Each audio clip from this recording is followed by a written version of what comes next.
We got guests here, and I'm not in my room. Isn't this weird? Hey, Paul, or anyone who's watching, I am in a different environment, right? We have a special pig dissection video, which is very nice. We did a pig dissection, which was weird, because we dissected a pig and it was not good. The smell was horrible. Yeah, it was an interesting experience, you know. Very time consuming, I will say that. Thankfully, we had someone in the group used to cutting up animals. That's Curry. I hope this introduction does you service. Look, I have my group here. Let me talk about the pre-lab, because this is the introduction. Mask was required because of the stench.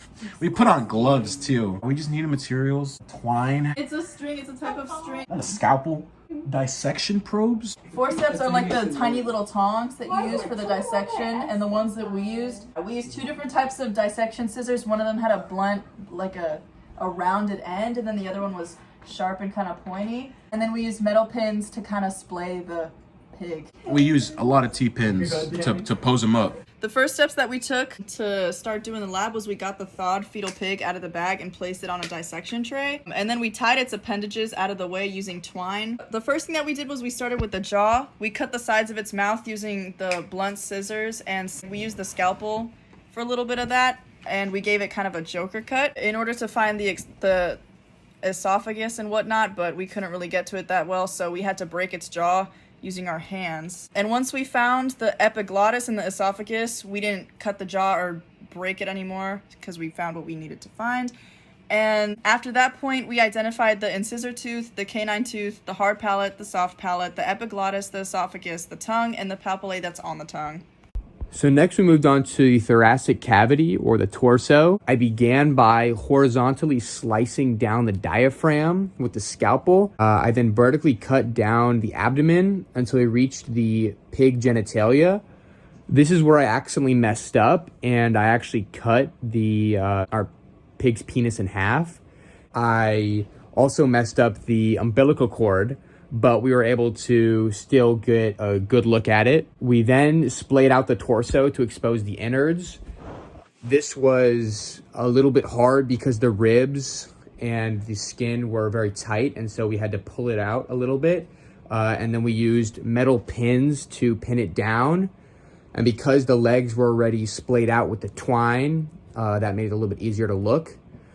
Looking at the innards, we were able to identify a heart, lungs, a diaphragm, a liver, a spleen, and the intestines.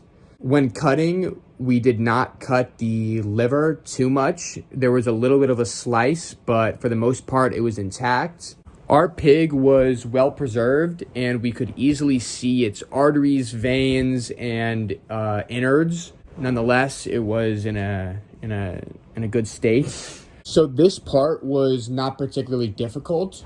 For the most part, but I would have to say the hardest part was cutting in the genitalia region. I found the skin to be a lot thinner, and so cuts went deeper, and that caused me to make more mistakes or less precise cuts. But other than that, I would say that my group and I did a good job when looking in and slicing the torso. So next we went on to the throat, where we vertically sliced with a scalpel from the bottom of the chin to expose the lungs. It was connected, and we opened the torso. Then from the slit that was already open, we horizontally sliced the top and then splayed throat with the rest of the body. So from there, we were able to identify the larynx, the trachea with cartilage, C-rings, the thyroid gland, and the thymus. When we were dissecting the throat, I'd say it was one of the easier parts to dissect than the others. The throat was very delicate. We had to make sure we wouldn't cut into the parts that we were trying to identify. So when we started off, we shaved off the throat, the first layer of it, so that we can get all the fats off. After that, we were able to carve around and then just start digging in and finding our parts. So after the throat, we then worked to expose the brain. So essentially, Curry started the incision, then I followed up with Chris's help we were able to vertically slice the top of its head and picked apart the skull piece by piece using forceps.